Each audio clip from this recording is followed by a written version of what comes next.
Hello everyone, my name is Cameron. Welcome back to the Batman Return to Arkham City Let's Play. My headphones. Sorry about that. My headset. There we go. That's what I'm looking for.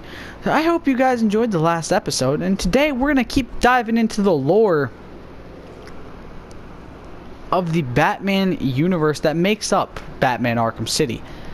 Continuing on looking through the character profiles of everybody in the game, and then hopefully making it on to the stories that there is also in here. So very first thing we're going to go through is, because we're finished with the Jokers, we did all of that for the Joker. Ra's al Ghul. Real name unknown. Occupation international terrorist. Based in Mobile. All over basically. Eye color green, hair color gray with white streaks, height 6 foot, weight 210. First appearance, Batman number 232, June 1971. I'm noticing a trend. Everyone seems to be about like 6 foot or above, except for those two, except for these two apparently. But like, and him, but that's because he's a midget. Oh, and Hugo Strange and Harley. 6 foot. That. Most of the girls seem to be around, like most people seem to be around like 5'10" or above, except for a few. Little is known about the early years of the nearly immortal Ra's al Ghul, leader of the League of Assassins, whose name means the Demon's Head. He has lived for many centuries due to the Lazarus Pits, mystical and alchemical brews that restore his youth. A brilliant master of strategy and organization, Ra's goal is to save the Earth from eventual ecological devastation by destroying most of its population. Sounds. He recognizes Batman as both a worthy foe and a possible ally, except that Batman cannot accept Ra's dystopic worldview. To bring Batman to his side, Ra's has even orchestrated a relationship between Batman and his beautiful daughter, Talia al Ghul. Genius intellect and strategist, superior strength and stamina, superb hand-to-hand combatant, nearly immortal thanks to his Lazarus Pits, and commands the League of Assassins. Talia al Ghul. Assassin, mobile, green, brown, 5'7", 141 pounds, Detective Comics number 411, May 1971. She came in a month prior to him. Wow. The headstrong daughter of Ra's al Ghul and on-again, off-again lover of Bruce Wayne and mother of Damian Wayne. Talia al Ghul, second in command of the League of Assassins, a master of hand-to-hand combat. Talia has dueled with Batman on several occasions and considers him an honorable opponent. Despite Batman's elusiveness, her attraction to him is only increased in attraction that her father encourages in his mad quest for a male heir. Talia knows that one day she may be forced to choose between her father and her beloved.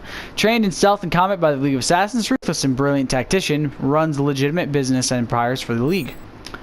Next, Clayface. Basil Carlo. Professional criminal, Gotham City, black, none, 8'2", 410 pounds, Detective Comics number 40 in June 1940. Horror film icon Basil Carlo, or Basil, however you want to pronounce it, or Basil. I think there's a million different ways you can pronounce it, to be honest. Went mad when he uncovered plans for his most classic film to be remade with a different actor in the lead role. He took on the mask of the film's villain Clayface and killed several of the remake's cast and crew before being stopped by Batman and Robin. Later, Carlos stole and injected himself with experimental compounds that transformed him into a mass of living clay who can alter his composition to mimic anything or anyone.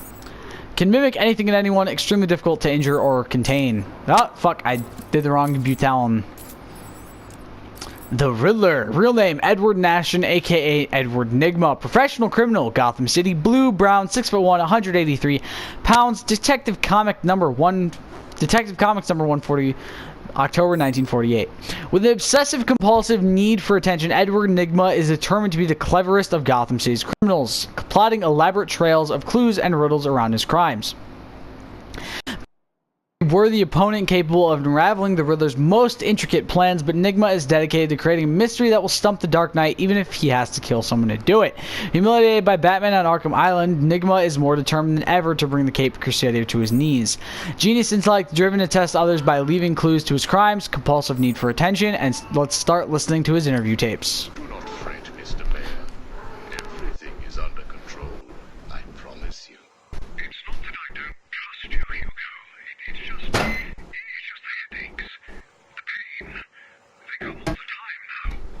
to take the medication. It is late, Mr. Mayor. You are tired. You need your sleep. I need my sleep. You will hang up now. I will hang up now. Imbecile. I couldn't have put it better myself. What? How dare you enter my office? Oh, I'm not in your office.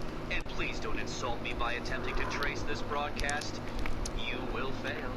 I take it I am talking to Mr. Edward Nigma.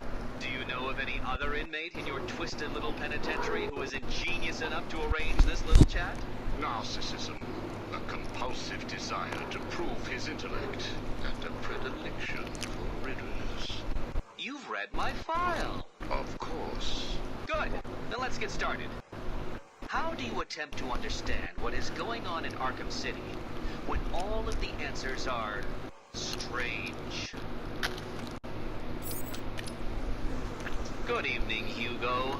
I believe it is time for our one-on-one. No. It is time for you to stop this and give up.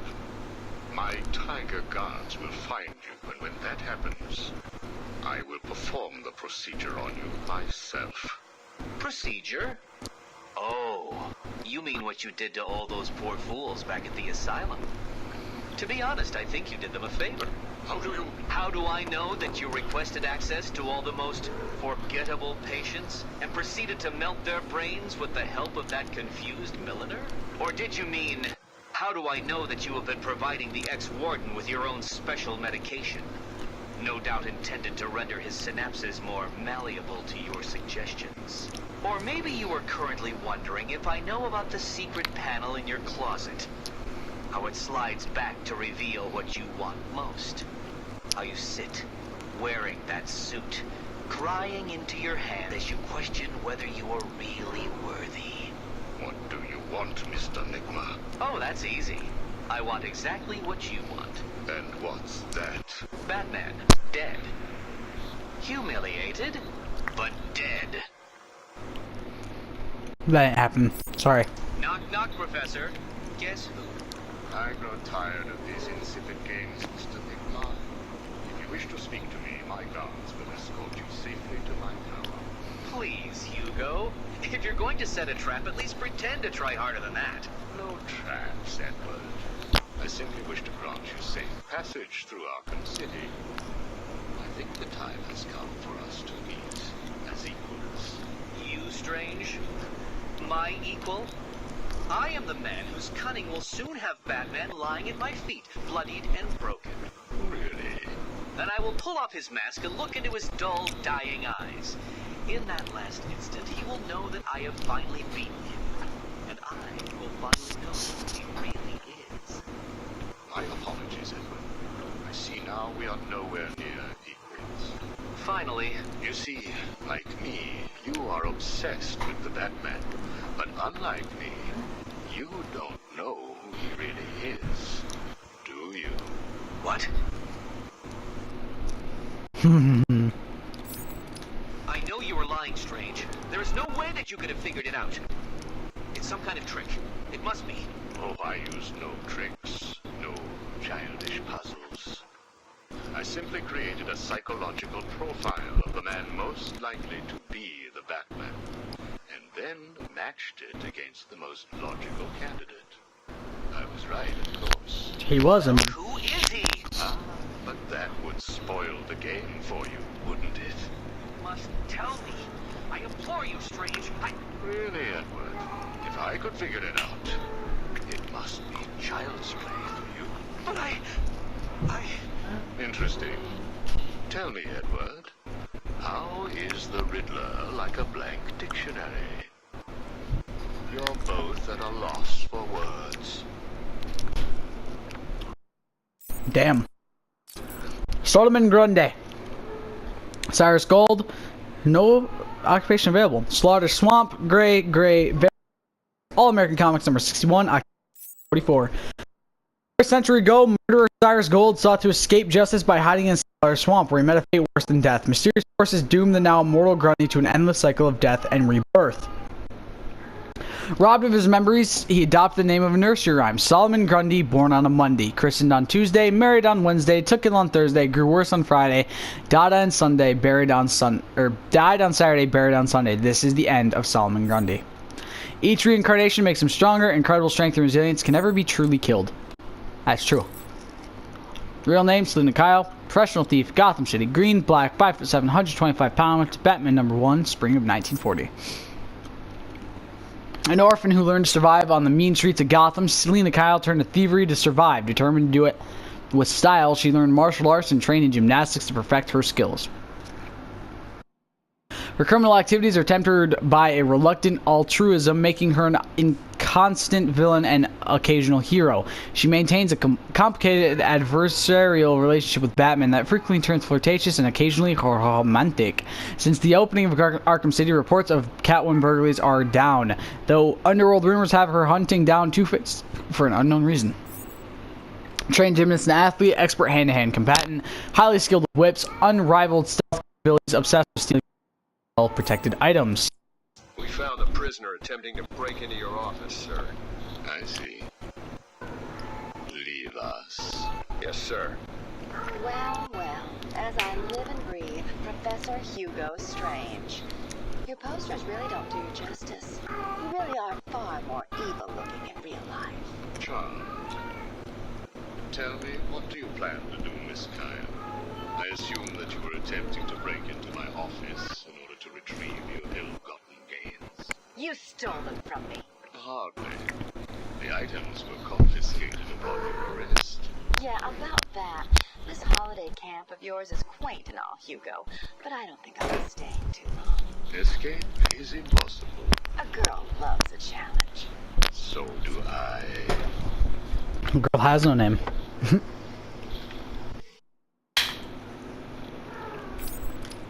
Tell me, what would you do if I let you go? Attempt to escape? Try and find the confiscated items? Contact the Batman? Why would I contact him? It's his fault I'm in here. Is it? I believe you would have escaped if greed had not got the better of you. He was actually in the process of rescuing you, was he not? I didn't need his help. Or any man's, it appears. Come on, you're going somewhere with this. Spit it out. I've been studying you. I can see. My eyes are up here, by the way. Very amusing. Tell me, what was it like growing up alone? Fending for yourself? Doing whatever was necessary to stay alive? Please, I'm tearing up here. And Holly, what would you do if I sent my men after her? Touch her, and you're dead. Have you calmed down yet? Where is she? That depends on your next answer. If you could save one person tonight, who would it be? Holly? Or the Batman? He can look after himself. Good. Holly is safe for now. Let us talk about Batman. What do you think I can tell you that you don't already know? You've been sending your goons after him for months. He said you were studying him. So to speak. Good. You never knew your father, correct? Enough, Strange. This is over. If you say so. Captain, do you have the girl in your sights? Yes, sir. Kill her. No! Are you prepared to talk? I thought so. Keep the girl targeted, Captain. You bastard. Shall we continue? Strange is an asshole. Your father. You guys have that. Did you ever meet him? Never knew the son of a bitch. Unfortunate. He certainly seems to have made an impact on you. The distrust of men, for example. Your relationship with Batman, would you call it close? Me and the brooding one get along just fine. But you want more. But you can't trust men, can you? What? Look, he's spoken for. He must be. How else could he resist all this? You're both very similar, aren't you? A shared disregard for the law. A belief that you are doing the right thing. and a similar taste in attire. But beneath the surface, there is a weakness. Like hell. You both risk everything for a chance at redemption. You tell yourself it's to help her. He does the same for the boy. It's all just to make his life more complete, to become the father he never knew. You don't know anything about him. And neither do you. He hasn't confided in you because he doesn't trust you. And it hurts, doesn't it? I touched a raw nerve, didn't I? Are you still here? You're hurt because he knows who you are, but you don't know anything about him. Do you love him? No. Holly is safe. I have little interest in the life teenage delinquent, unless of course she finds herself in my facility. What was all this about, Strange? Do you enjoy making people beg? Not at all. I am only interested in what makes people do what they do. Soon you will not have to worry about the Batman. Steal what you like, do what you must, in a futile attempt to steal his heart. You will fail. You sound pretty sure of yourself. Plans are afoot, Miss Kyle. Soon you may wish to reevaluate your admiration for him. I will be the one standing over his body, and the world will know that Hugo Strange is better than him. Yeah, whatever. Two-Face has placed what you are looking for in his safe in his own campaign office. He is someone else who cannot let go of his past. I hope that the contents of that safe make you happy.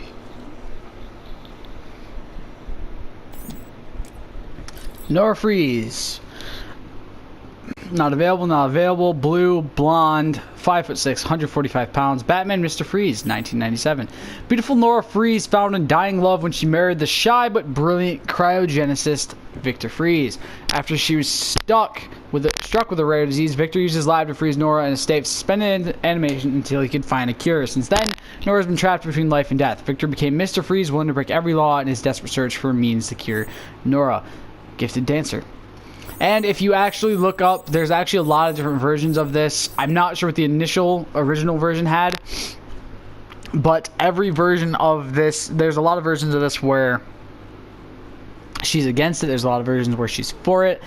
I can't tell for sure, but it looks like her nipples are poking out. It looks like she might be naked in this version. I can't really tell, to be honest. It looks weird. I don't know. It just looks really like tight to her. It's weird looking. Zsasz. Victor Zsasz, professional criminal, Gotham City. Blue, none, formerly blonde, 5'8", 150 pounds. Batman, Shadow of the Bat, #1, June 1992. A true sociopath, Zsasz grew up in a life of ease, but nonetheless became a serial killer. Indiscriminate in his prey, body count is the only thing that matters to Zsasz. He carves a mark for each of his victims into his own body. Special spot for the Batman. Since being thrown into Arkham City, his whereabouts are unknown. The reports of rising body counts fit his modus operandi. Sociopath, no regard for human life, no pattern of killing making him difficult to track, compulsive need to kill others. Did I ever tell you about my first kill, Batman? No? As I am sure you are aware. Oh, wait. You made it. Can you imagine the vagrant Okay. surprise when I grabbed his...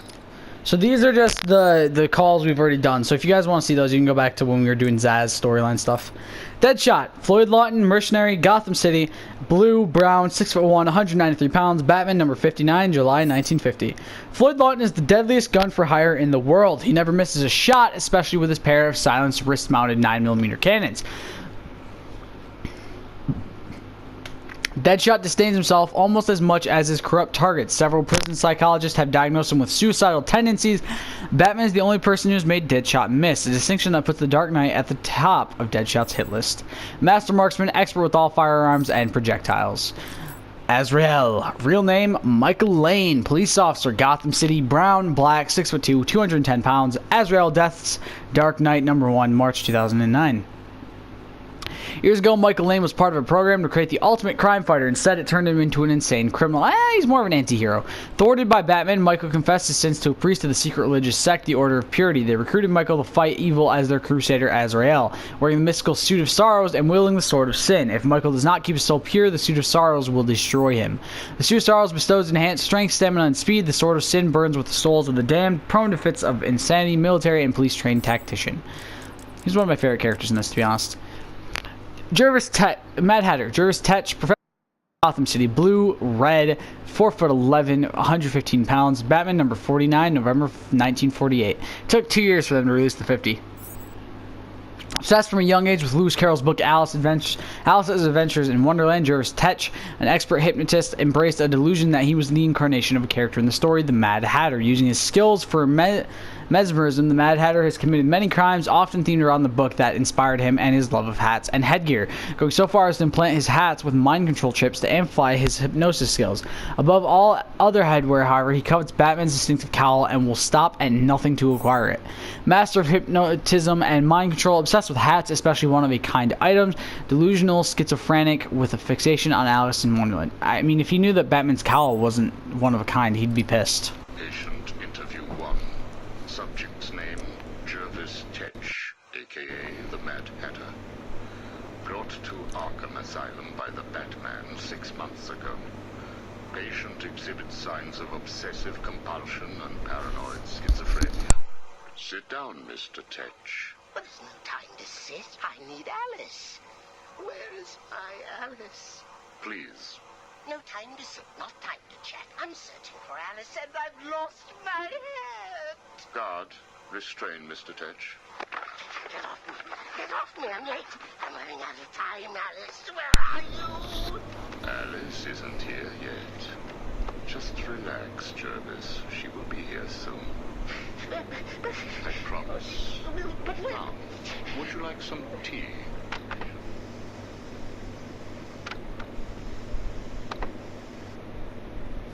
Next. Is Alice here yet? No, I'm afraid not. Let us talk while we wait. You and I have much in common, Jervis. Really? Do you know Alice too? Unfortunately not. You and I both share an interest in the mind, do we not? I studied your papers, Jervis. You are quite brilliant. Truly an extraordinary mind. Oh, it doesn't matter. It's all just chemicals and synapses and rabbits and... Oh, where is Alice? You need to focus. Think about your work for a minute. You theorize that there is no such thing as free will, that you can change a man's allegiances, his motives, emotions, all of what we believe makes a man, with chemicals. Your formula was really quite brilliant. That's why I used it. Well, how did you get it? Did Alice give it to you? Wicked girl. Nasty little thing. Is she here yet? Soon, Jervis, soon.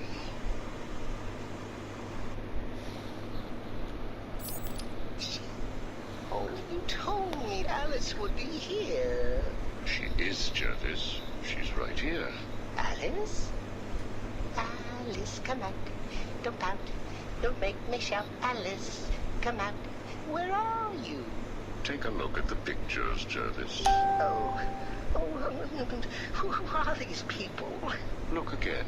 Oh, I don't know who they are. Oh, please, is Alice here or not? Look at the first picture. Look at the dress she's wearing. Look at the hair. It's Alice, isn't it? No. It can't be Alice. Alice has nice yellow hair. And isn't covered in blood. I think you know exactly who this is, Mr. Tetch.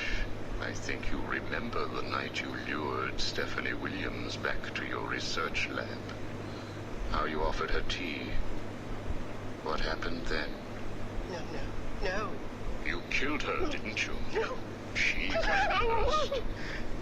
It's okay, Jervis. It's all right to remember. How many Alices were there? I can't remember.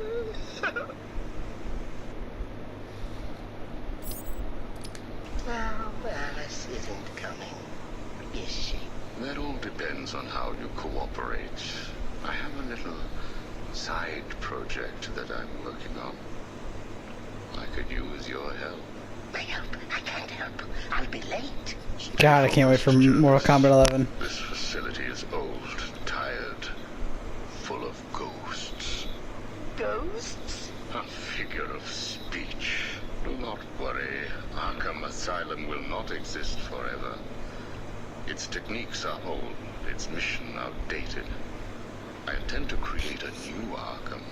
An Arkham that will rise phoenix-like from the ashes of this one. Is there a fire? We should get out of here.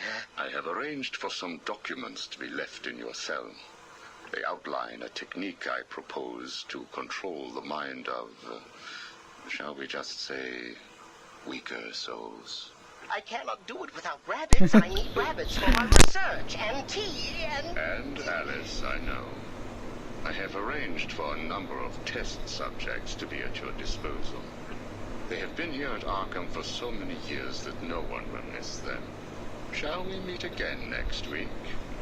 Oh, and I took the liberty of having your hats returned. I assume that will provide all the encouragement you require. If you don't like Sony and Johnny as a couple, I'm sorry. You're just wrong. Well done. I must say you have outperformed even my wildest expectations. Yes, did you see the people at my tea party? They all behaved themselves. Yes, they did, Jervis. I'm very pleased. I have just one last request to make of you. You must keep it a secret. Can you keep a secret, Jervis? With enough hats, I can stop people remembering secrets. Does that count? It will have to. I need you to pay a visit to Warden Sharp. He needs to come around to my way of thinking. To join our tea party? Exactly. I don't want to. Oh, apparently they Of fixed course you do. Sonya's face. Thank God. Who else will you get to play with, Alice? That sounds perverted. I'm sorry. I have a new assistant for you, Jervis. I had her brought in specially. Look at her. She's just through there. Oh, Alice, she's here. No, what are you doing? I need to see her. And you can, as soon as you do what I asked. Can I keep her? Of course, she'll be all yours. She's Alice. God, he's creepy. I'm sorry. Hush. Thomas Tommy Elliott, surgeon, serial killer, Gotham City, blue, formerly brown, reddish brown, 6'3", 225 pounds, Batman number 609, January 2003. Tommy Elliott and Bruce Wayne were childhood friends and, unknown to Bruce, dark reflection of each other. A childhood sociopath, Elliott tried to kill his parents so he could control their fortune. When his plan failed due to the surgical skills of Thomas Wayne, Bruce's father, Elliott blamed the Wayne family for his problems. An incredibly gifted surgeon as an adult, Elliott has spent decades planning an elaborate revenge scheme to destroy Bruce Wayne. Great physical strength augmented by the drive of revenge, world-class surgeon, master of disguise, determined to destroy Bruce Wayne. Black Mask, Roman Sionis, professional criminal, Gotham City, brown, 6'1", 195 pounds, Batman number 386, August 1985. Following the suspicious death of his wealthy parents in a fire, Roman Sionis inherited their fortune and went on to bankrupt their company. Saved with a buyout by Bruce Wayne, Sionis came to resent and hate his rescuer. Why? You're the one who Not even gonna say it. He's the one who made his problems. Fixated on the concept of masks, Sionis carved one from his father's black coffin and sought revenge on Wayne. His ensuing battle with the Dark Knight caused his mask to be burnt into his skin, remaking him as the Black Mask. Sionis is now a feared gang leader and one of the most powerful mob bosses in Gotham, with the burning hatred of the Batman. Obsessed with masks, harbors a hatred of Batman and Bruce Wayne. Face resembles a black skull. Feared and powerful mob boss, skilled marksman known for his double handguns. Oh, we're so close. Jack Ryder, investigative reporter, Gotham City, blue, black, 6', 194 pounds, showcase number 73, March 1968. Jack Ryder is an investigative reporter turned controversial talk show host, well known for his aggressive manner and his relentless determination to get to the truth. With the opening of the controversial Arkham City at hand, Ryder hopes to discover the roots of this dangerous stronghold and expose them for the good of Gotham. I'm gonna go for like an extra 5 minutes on time and see if we can finish this up fully. Determined reporter known for his aggressive pursuit of stories, famous for his controversial talk show. Poison Ivy, Pamela Lillian Isley. Professional criminal, Gotham City, green, red, 5'8", 115 pounds, Batman number 181, June 1966. Botanist Pamela Isley was transformed by a science experiment gone wrong into a plant-human hybrid. With flowing through her veins instead of blood, she developed a toxic touch and a pheromone-fueled talent for seduction. Her unique brand of eco-terrorism often puts her into conflict with Batman, whose iron will usually protects him from her seductive powers. Since her encounter with the Dark Knight on Arkham Island, Ivy has been transferred to Arkham City. Taking refuge in a vine-covered stronghold, Ivy would rather keep humanity away than participate in the gang wars of Arkham City. Able to direct the growth of all plant life, plant genes mixed with their DNA, exudes natural pheromones that control victims, skin secretes a deadly toxin, pathological drive to protect nature from humanity. Killer Croc, Waylon Jones, alligator wrestler, gangster, murderer. Mobile, yellow, nun, 9 foot tall, 310 pounds, Batman number 357, January 1984. Born with a rare mutation that made his skin green and scaly and grew his body to grotesque proportions, Waylon Jones was raised by an alcoholic aunt and bullied relentlessly for his appearance. That's just fucked up. He briefly worked as a carnival freak under the name Killer Croc, but his misanthropy grew with his animal nature, pushing him to a life of crime. As his physical condition and mental state deteriorate, Killer Croc becomes a more bestial foe, increasingly detached from humanity. His whereabouts are unknown since his escape from Arkham Asylum. Incredibly thick, tough skin and razor-sharp teeth and claws. Strength and stamina are at a near superhuman level. Heightened senses and extremely fast reflexes, can survive in water for extended periods of time. An intense hatred of humanity. Bane, unknown. Professional criminal, Gotham City, brown when on Venom, green, brown, 5'6", when on Venom, 9'2", 140 pounds, when on Venom, 350 pounds. Batman, Vengeance of Bane, number 1, January 1993. Imprisoned from birth to serve his dead father's sentence, Bane was raised inside the horrific environs of a Santa Priscan prison, subjected to military experiments with the experimental ultra-steroid Venom. His superhuman strength and iron-forged will helped him to escape. Determined to build a criminal empire, he sought out Batman and broke the Dark Knight's spine, but Batman recovered and managed to best Bane, cutting off Bane's precious venom supply. Since the events at Arkham Asylum, it's rumored that Bane's turned over a new leaf in an effort to save others from similar addiction.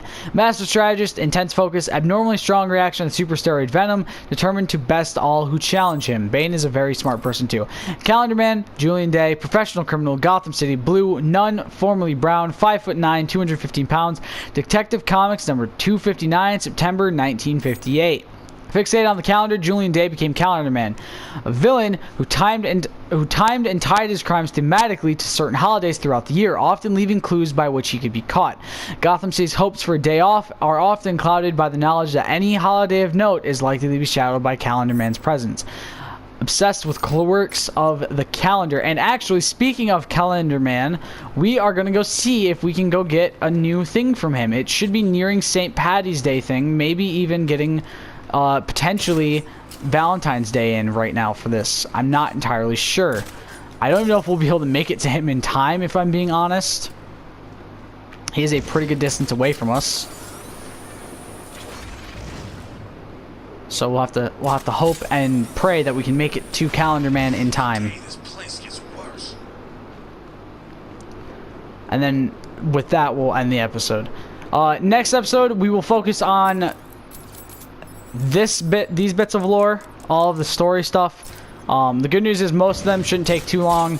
Most of them are shorter stories. The ones that are multi-part, I'll try to do in a single episode, just to make it easier.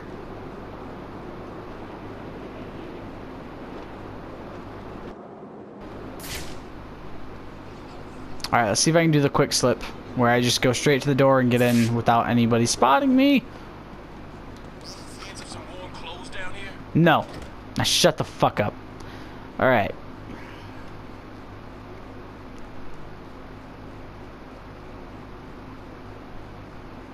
Come on, load faster. There we go. Solomon Wind Courthouse. Head downstairs to the Calendar Man. 30 days Has November. April, June, and September. Of 28 is but But one. one. Hi, St. buddy. Patrick's Day. Yep. Let's hope the river continues to run green, hiding the blood beneath the surface. Alright. I'm not sure what days we've talked to him on. I know we've talked to him for the March holiday, obviously, at this point. And what's cool is, if I look up St. Patty's Day 2019, which, 30 days has November, April, June, and September. Of 28 is but one. Sunday, March All the 17th. rest It's really are cool. 31.